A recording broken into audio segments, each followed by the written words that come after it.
The University of Texas at Arlington School of Social Work study abroad opportunity in Belize taught me more than I anticipated about the culture of Belize, community health, social determinants of health, and how social workers are positioned to influence policies that address issues like domestic violence, poverty, education, and health equity both here in the U.S. and abroad. Belizean culture is teeming with music and art.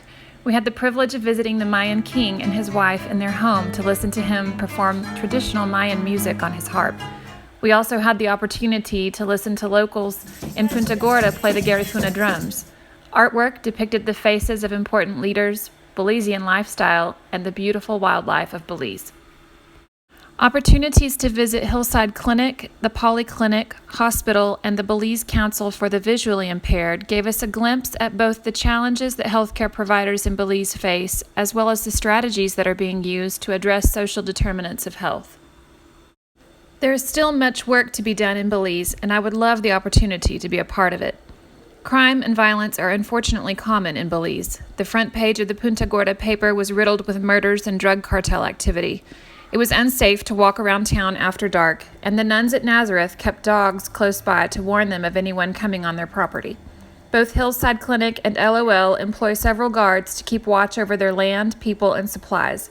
I heard several personal testimonies of domestic violence from a grandfather, a young Mayan woman, and a medical student at Hillside Clinic. Policies and programs to address domestic violence and violence in general are very much needed in Belize. In Punta Gorda, there were very few parks and safe places to walk. We saw many people walking along the sides of the road and learned that traffic accidents with pedestrians and bicyclists are common and result in 36% of traffic-related deaths. Dengue fever is also a health risk for children playing outside as it is transmitted by mosquitoes. The park we visited in the center of Punta Gorda was surrounded by busy streets lined with taxis, homeless people approaching individuals for money, and men offering to sell drugs. Leaders at LOL have invited children to come and play on the playground at LOL because they understand the need for access to parks and safe places for children to play. Access to grocery stores with fresh fruits and vegetables were available in Punta Gorda and Plasencia. However, residents in the rural villages rely on what they can grow themselves. Lacking transportation and the finances to travel for healthy foods leaves many rural villagers with unhealthy diets, causing high rates of diabetes and eye disease. Groups of Mayan women are coming together, pooling their resources, and building self-sustaining gardens, kitchens, and craft markets to lift their families out of poverty by sharing their culture through tourism. Belize's economy relies heavily on tourism, but lacks the national infrastructure to withstand the growing numbers of tourists visiting each year. Electricity, internet, highways, and sanitation are all in their infancy. Highways are currently being improved, which could lead to more job opportunities for those who can afford to travel to larger cities for work or those who use the bus system to travel from town to town and sell their goods.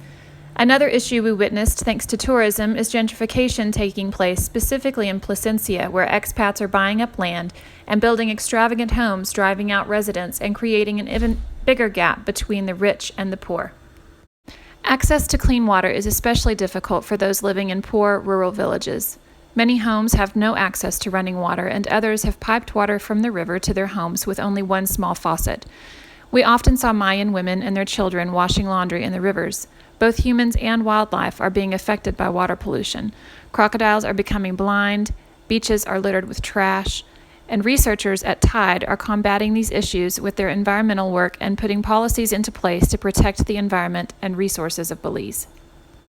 Health behaviors in Belize, like alcohol and drug use and avoidance of HIV/AIDS treatment, are also a concern.